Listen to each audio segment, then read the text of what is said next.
What is up, my friends? So before we get into anything, I want to ask you a favor. Go check out the video I made for a contest down below. Really appreciate if you go give it a thumbs up. If you also make sure you subscribe to that channel, that is where I will post my film stuff. But let's get right into this episode of Lovecraft Country.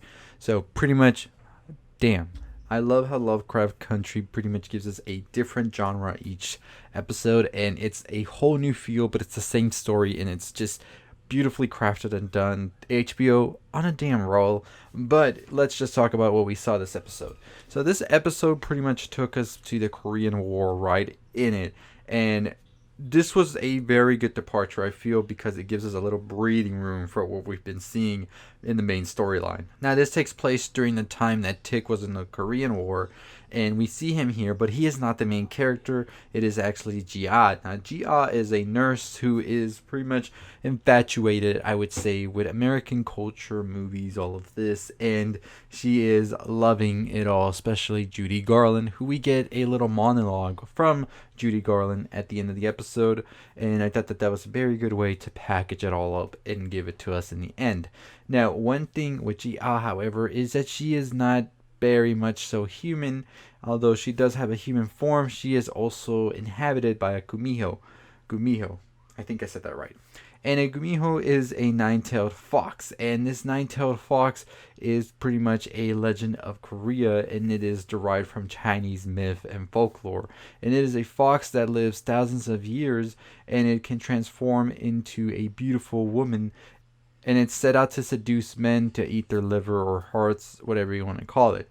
Now, in the show, they just say that she devours souls. Now, the reason this happens is because Ji-ah was actually abused by her father, or I don't think it was actually her father, maybe stepfather, the way it's described, and this abuse went on for a while before the mother decided to do something about it and got a female shaman to go ahead and summon this monster in order to kill the father. What happened, however, now is that since Ji-ah had the Kumiho in her, so when she pretty much killed the father, his memories lived on, and so the abuse was still there. And so what ends up happening now is she has to take the soul of 99 other men, which we see her do throughout the episode. Now, everything takes a turn, however, when her friend, who is also a nurse, ends up getting killed because she turns out to be a communist spy, and she ends up getting killed by Tick's unit in the Americans Do It. And so pretty much she is just set out on revenge. She needs one more soul, and Tick is the perfect one to do that because she wants to get revenge for her friend. She ends up actually turning to like Tick as she spends more time with him. And so when the time comes when they get intimate, which we find out that Tick is also a virgin in it, so it was a good play back to when Letty told the same thing to Tick a couple years later. And we find out that she is sort of like at a standstill because she loves him, but she knows that if they start to get intimate, that the fox, the tails, all of that will come out and will pretty much kill Tick.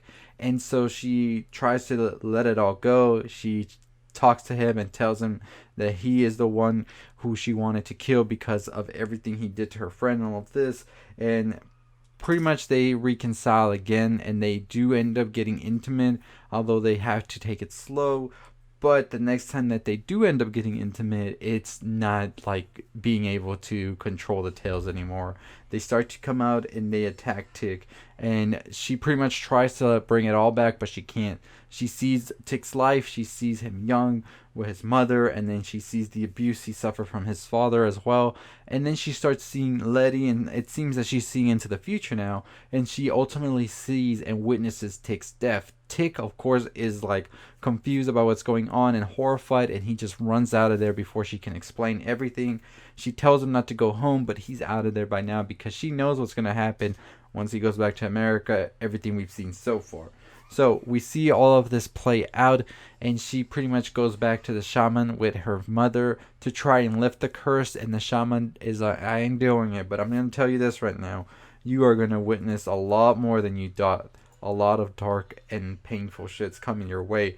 And so I thought that that was a very, very interesting thing right there.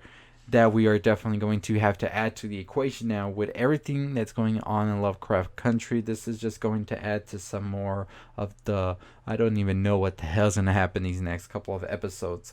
So pretty much we know that Tick is going to die. He is going to die. Now whether he will be revived or not, that should be interesting to see how that plays out right there. What other role does Ji-Ah play now? Does she come to America to help Tick, as she is a spirit of sorts, you could say? So there is something there to help Tick. But I would very find it interesting what her next role is, because there is no way they just had a whole episode about her not to have her in future installments. As you know, we did see Ji-Ah earlier in the season when she was fighting Tick in the sort of like visions of sorts they were having back at the manor. And so I think that we will definitely see her aid Tick in some shape, way, or form in order to see what's going to happen now, because I don't think that she would want Tick to die. And I'm pretty sure that this is the same person that called Tick at the end of the previous episodes, telling him that they were warning them about what was happening.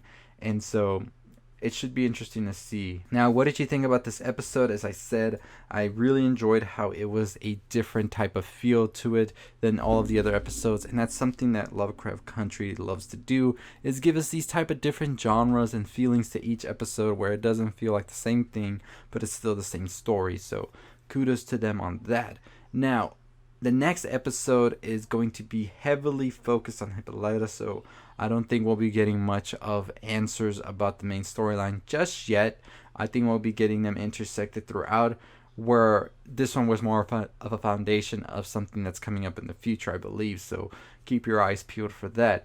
I'm not sure how many episodes Lovecraft Country is. I think there's like 4 more episodes left, or 3, so we are definitely getting to a more conclusive ending. And yeah, I thought that this episode was great. I am very much so intrigued to see what bigger role Ji-Ah will play. I think she will definitely come into it in the final showdown. Maybe she has more knowledge to give to Tick about everything going on, since she is able to see into the future and just be there for him, since she really had a connection to him and pretty much sort of like broke and saved the curse for her, as she says, because for the longest she thought that she wasn't going to be able to feel anything towards anybody because she was this kumiho, but it turns out that that is not the case. She is actually able to do all of this. So what are your thoughts below? Do you think that we will be seeing her more? As I said, there is no way they included a whole episode about her not to see her come back in some shape, way, or form. So let me know your thoughts on that below. But anyways, as always, check out my video I did on the WandaVision trailer, which also came out today. I did a breakdown and talked a little bit about the villain as well, so go check that video out. Make sure you subscribed, and we are on the road to 20,000 subscribers, about to hit 16,000. That is amazing, so super pumped for that. Make sure you follow me on Twitter at nerdround. Nerdround.com is my website. Anchor is where I post a podcast, and that's going to do it for me. I'll see you next time. Stay safe, stay positive. Hey, if you're still watching, go ahead and check out the video on the left. Make sure you subscribe, comment, share, all that good stuff. As always, stay positive.